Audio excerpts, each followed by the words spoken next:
बलूचिस्तान के 12 मकामात पर हमले किए। बीएलए ने ऑपरेशन हेरॉफ 2.0 लॉन्च कर दिया। रोजाना वहां से हमला होता है पाकिस्तानी इलाकों के ऊपर और पाकिस्तानी कौम के बेटों को लहू से नहलाया जाता है। 20 सैनिक पाकिस्तानी मारे गए हैं और 20 सैनिक मारे गए हैं, कई घायल हैं, कई कब्जे में हैं। कोयटा की सड़कों पे लाशें, ग्वादर तक फायरिंग और धमाके। बहुत ही खौफनाक हमला बलूचिस्तान के ऊपर हो गया है। बलूचिस्तान की कैपिटल कोयटा में अंदर तक घुस चुकी है बीएलए।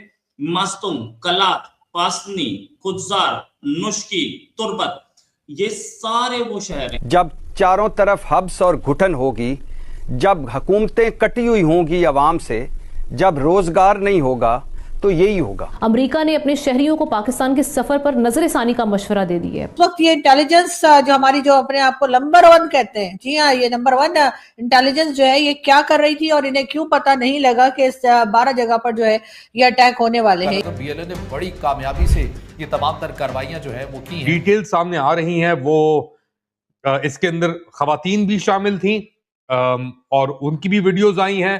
उन्होंने भी अपने बेसिकली बंदूकों के साथ लेके वो बीएलए के ऑपरेशन हेरॉफ के अंदर शामिल थी। वो हॉस्पिटल्स के अंदर इमरजेंसी नाफिज कर दी गई है। ऐसे मनाजिर हमने कई सालों से नहीं देखे। बीएलए ने ऑपरेशन हेरॉफ 2.0 लॉन्च कर दिया। सैकड़ों लोग मुतासिर, कोयटा की सड़कों पे लाशें, ग्वादर तक फायरिंग और धमाके। ऐसे मनाजिर हमने कई सालों से नहीं देखे। बलूचिस्तान के तकरीबन 10 शहरों में दलबंदीन, कोयटा, ग्वादर, दीगर और इलाकों में फायरिंग, धमाके, ग्रेनेड लॉन्च और खुदकश हमले। बीएलए जो एक दहशतगर्द तंजीम है पाकिस्तान में, उसने ऑपरेशन लॉन्च किया अपनी कैंपेन का पाकिस्तानी अफवाज और फोर्सेस के खिलाफ, और पूरे बलूचिस्तान के अंदर उन्होंने एक आग सी लगा दी।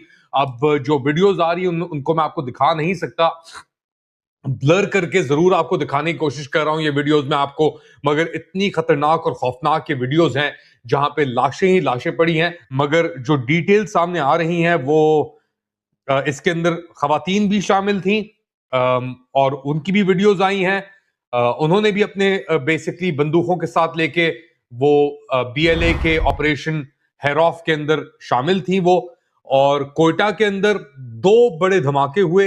एक हुआ कोयटा ट्रेन स्टेशन के ऊपर, फिर एक जो मेन आर्टरी चलती है कोयटा के थ्रू, वहां पे भी रिपोर्टें आई हैं कि इसकी।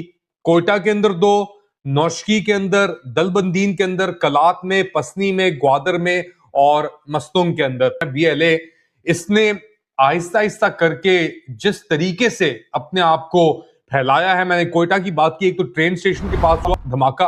अब ट्रेन के ऊपर कोयटा से जो चलती हैं, कोई भी एरिया वहां पे कोयटा के अंदर, बलूचिस्तान के अंदर इनके काबू में नहीं है। अब आप इस बात का अंदाजा लगाएं कि कोयटा की सरियाब रोड सबसे मेन रोड समझी जाती है, वहां पे दहशतगर्दों ने एक पुलिस वैन को अटैक किया। फिर उसके बाद दलबदीन हेडक्वार्टर्स एफसी के अंदर दहशतगर्दों ने खुदकश हमले किए और तोड़ने की कोशिश की गई, और वहां पे अभी तक इतलात के मुताबिक जो आखिरी आई थी फायरिंग जारी है। कह रहे हैं कि हमले या अटैक जो थे वो नाकाम बना दिए। मुझे तो ये समझ नहीं आ रही कि 12 के करीब ये अटैक जो किए गए, ये ऐसे ही बैठे बैठे तो उन्होंने नहीं सोचा होगा कि चलो अभी उठकर और अटैक शुरू कर देते हैं। डेफिनेटली इसके लिए कोई प्लानिंग की गई होगी, किसी तरीके से वो लोग वहां पहुंचे होंगे और अटैक किए गए होंगे।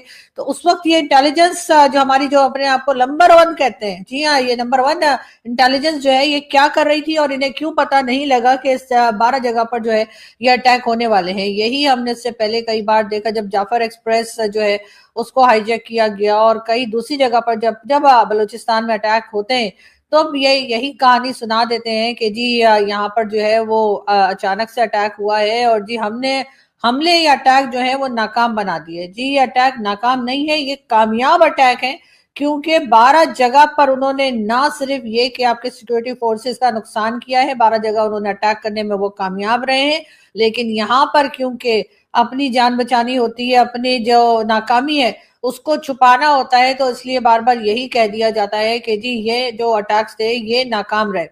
बात सारी ये है कि जब तक आप बलूचिस्तान के लोगों से बात नहीं करेंगे, जब तक आप बलूचिस्तान के लोगों की डिमांड्स को ना तो सुनेंगे, ना ही उनकी डिमांड्स को पूरा करेंगे, तब तक आपके साथ यही कुछ होता रहेगा। चाहे आप डॉक्टर मारंग बलोच को अरेस्ट करके जो है वो जेल में डाल दें और उनकी खैर खबर किसी को ना मिलने दें, चाहे आप ईमान मजारी को अरेस्ट कर लें और 17 साल की जेल दे दें, ये सब कुछ करने से आपके जो इश्यूज हैं वो सॉल्व होने वाले नहीं हैं। और यहाँ पर भी यही देखने में आ रहा है कि किस तरह से जो है वो लोगों को परेशान किया जा रहा है बलूचिस्तान में। और उसके बाद जब ऑपरेशंस किए जाते हैं, उन ऑपरेशंस के जवाब में जब दूसरी तरफ से किसी भी तरह के अटैक किए जाते हैं, ऑपरेशंस को रोकने की कोशिश की जाती है, उसमें नुकसान दोनों तरफ का ही होता है। आपकी जो पॉलिसीज चल रही हैं उसमें आप सिर्फ और सिर्फ ये कर रहे हैं कि कभी आप डॉक्टर मारंग बलोच को अरेस्ट करते हैं जो कि वहां पर यकीनन बेहतर काम कर सकती हैं, आपकी भी मदद कर सकती हैं, और वहां के जो बाकी मकामी लोग हैं, जब तक आप उनके साथ बातचीत नहीं करेंगे और